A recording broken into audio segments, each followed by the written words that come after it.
अंतर्धान हो गए। पार्वती अपने तप को पूर्ण होते देख घर लौट आई और अपने माता पिता से सारा वृतांत कह सुनाया। जय श्री राम मेरे दोस्तों, आप सभी का स्वागत है मेरे YouTube चैनल DSSK टीवी में। मेरे दोस्तों, आज आप लोग के लिए एक नया कथा लेकर आया हूँ। आप लोग इस कथा को बहुत ही ध्यान से सुनिएगा और इस वीडियो को पूरा देखिएगा, स्किप ना करिएगा। मेरे दोस्तों, आपको बता दूं, उस कथा का नाम शिव विवाह। आप लोग को दोस्तों शिव विवाह का कथा सुनाऊंगा। अगर अच्छा लगेगा तो वीडियो को लाइक कर दीजिएगा, मेरे YouTube चैनल को सब्सक्राइब कर दीजिएगा और बेल आइकन घंटी दबा देना, आपको वीडियो का नोटिफिकेशन पहले मिलेगा। चलिए मेरे दोस्तों, शिव विवाह का कथा आरंभ करते हैं। आप लोग ध्यान से सुनिएगा और अपने दोस्तों को शेयर भी कर दीजिएगा।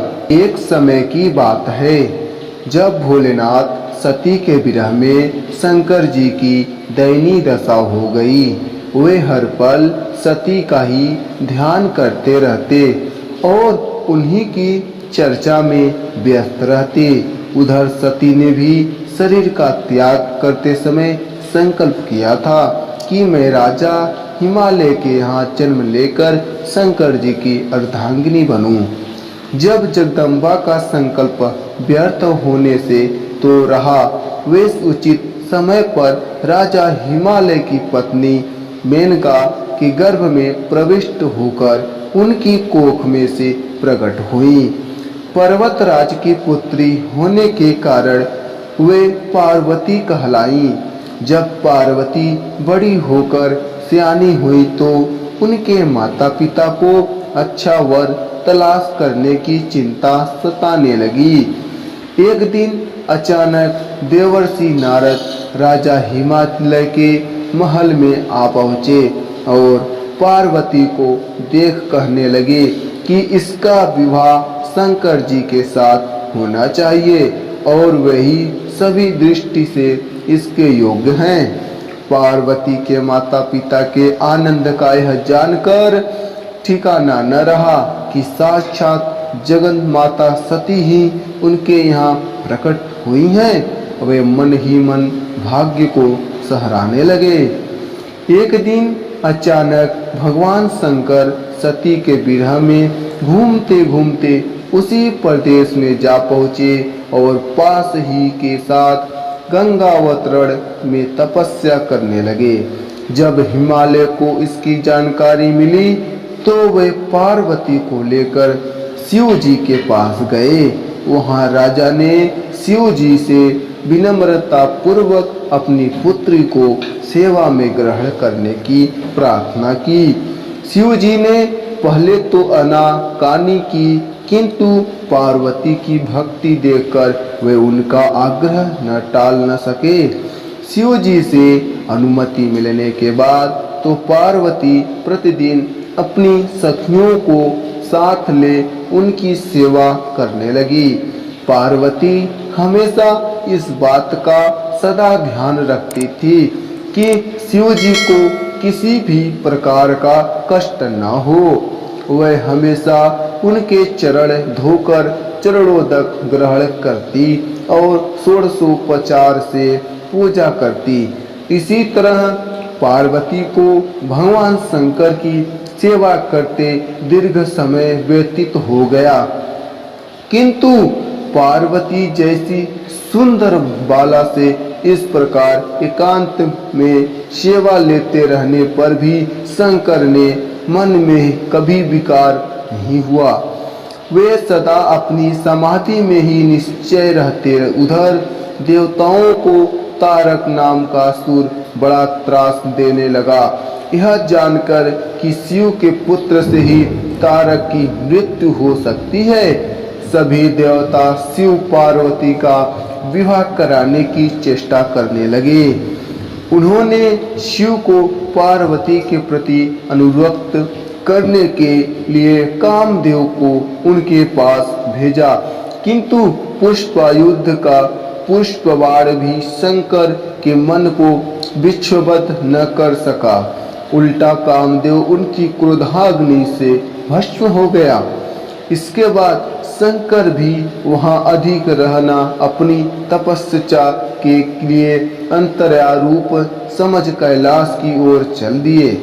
पार्वती को शंकर की सेवा से वंचित होने का बड़ा दुख हुआ, किंतु उन्होंने निराश न होकर अब की बार तप द्वारा शंकर को संतुष्ट करने की मन में ठानी। उनकी माता ने उन्हें सुकुमार एवं तप के आयोग समझकर बहुत मना किया, इसीलिए उनका उमा तप न करो नाम प्रसिद्ध हुआ, किंतु पार्वती पर इसका असर न हुआ। अपने संकल्प से वह तनिक भी विचलित नहीं हुई। वह भी घर से निकल उसी शिखर पर तपस्या करने लगी जहाँ शिव जी ने तपस्या की थी। तभी से लोग उस शिखर को गौरी शिखर कहने लगे।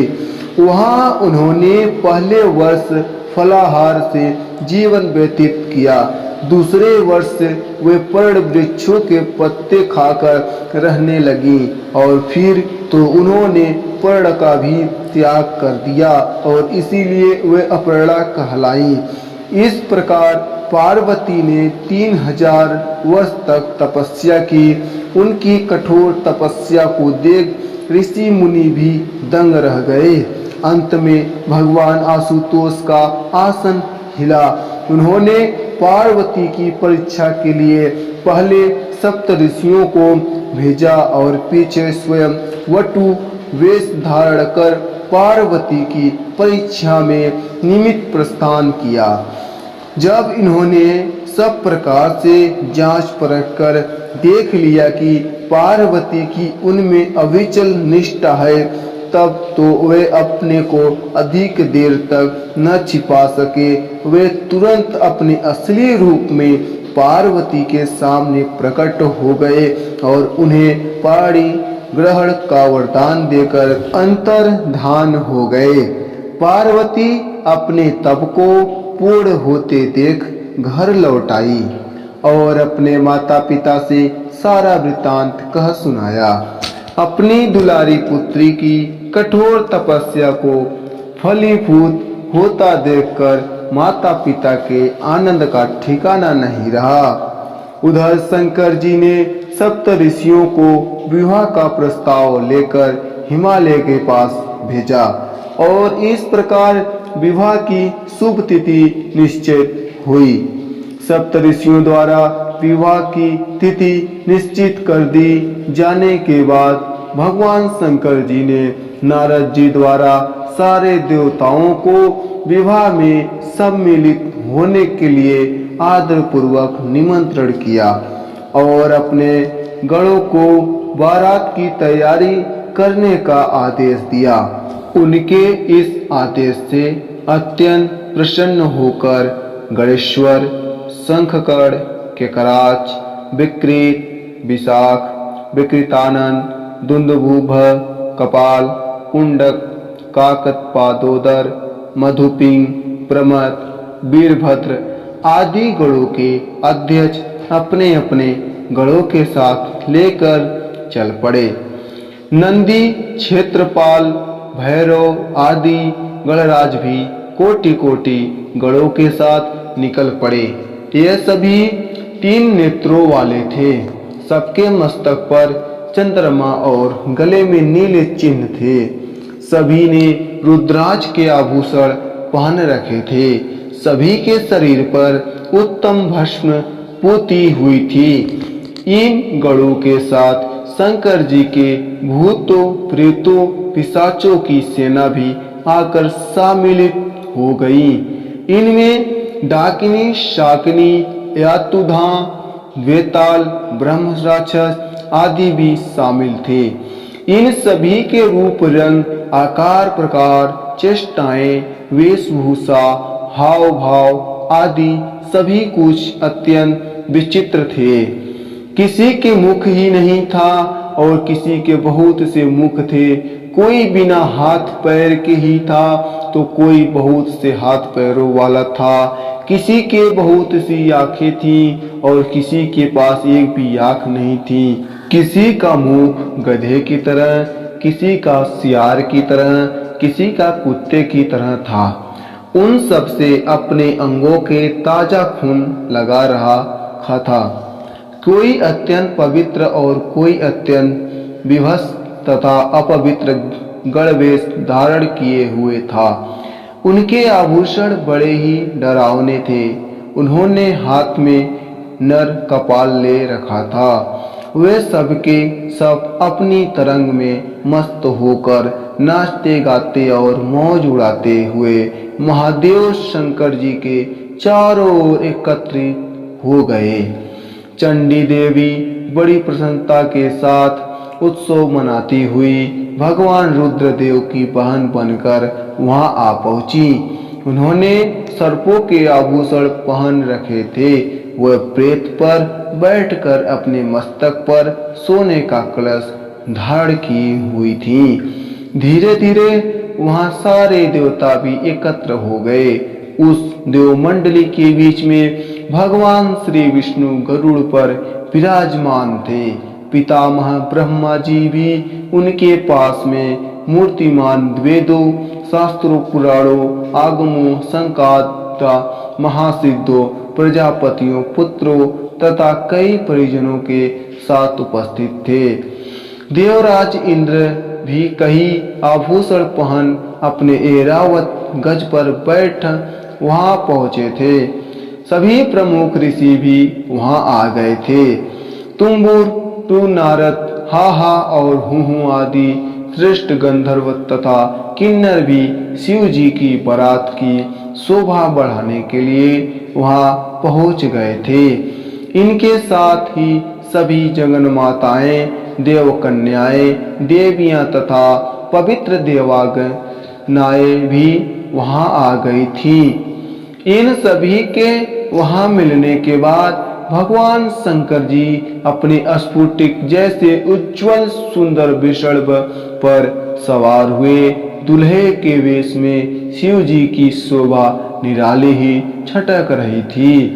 इस दिव्य और विचित्र बारात के प्रस्थान के समय डमरुओं की डम डम, शंखों की गंभीर नाद, ऋषियों महर्षियों के मंत्रोच्चार, यक्षों, किन्नरों, गंधर्वों के सरस्वर गायन और देवांगनाओं के मनमोहक नृत्य और मंगल गीतों की गूंज से तीनों लोग परिव्याप्त हो उठे। उधर हिमालय ने विवाह के लिए बड़ी धूमधाम से तैयारियां की और शुभ लगन में शिव जी की बारात हिमालय के द्वार पर आ लगी। पहले तो शिव जी का विकट रूप तथा उनकी भूत प्रेतों की सेना को देखकर मैना बहुत डर गई और उन्हें अपनी कन्या का पाणी ग्रहण कराने के आनाकानी करने लगी। पीछे से जब उन्होंने शंकर जी का करोड़ों कामदेवों को जलाने वाला 16 वर्ष की अवस्था का परम लवणमय रूप देखा तो वह देह गेह की शुद्धि भूल गई और शंकर पर अपनी कन्या के साथ ही साथ अपनी आत्मा को भी न्यौछावर वर दिया। हर गौरी का विवाह आनंद पूर्वक संपन्न हुआ। हिमाचल ने कन्यादान किया। विष्णु भगवान तथा अन्य देव और देव रमणियों ने नाना प्रकार के उपहार भेंट किए। ब्रह्मा जी ने वेदोक्त रीति से विवाह करवाया। सब लोग अमित उत्साह से भरे अपने अपने स्थानों को लौट गए। यह रहा शिव विवाह का कथा जो संपन्न हुआ। तो मेरे दोस्तों, यह शिव विवाह का कथा था। आप लोग को बहुत ही प्यारा, बहुत ही अच्छा लगा होगा। तो मेरे दोस्तों, इस वीडियो को शेयर भी करिएगा और लाइक करिएगा। मेरे यूट्यूब चैनल को सब्सक्राइब जरूर कर दीजिएगा और सभी वीडियो पाने के लिए बेल आइकन घंटी जरूर दबाइएगा। तो फिर दोस्तों मिलते हैं अगले एक कहानी, एक कथा में। जय श्री राम। हर हर